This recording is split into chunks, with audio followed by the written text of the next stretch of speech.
Hi guys! Magandang araw! Ito nga palang pagkain namin ngayon ni Inday Rosel.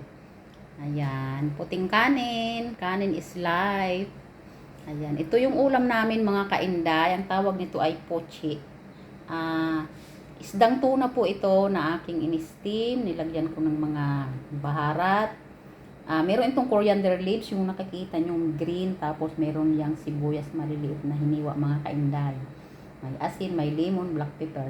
Lemon, lime. Yan. Anong pagkain nyo dyan mga kainday? Tapos ito yung sinigang. Wala na pong isda yan kasi pinakain na ni Inday Rosel sa kanyang alaga. Ayan. Gustong gusto kasi yung sinigang. Ayan ang aming pagkain. Ganyan po sinigang mga kainday. So yan lang po ang aming pagkain ngayong araw. Maraming salamat po. Bye-bye.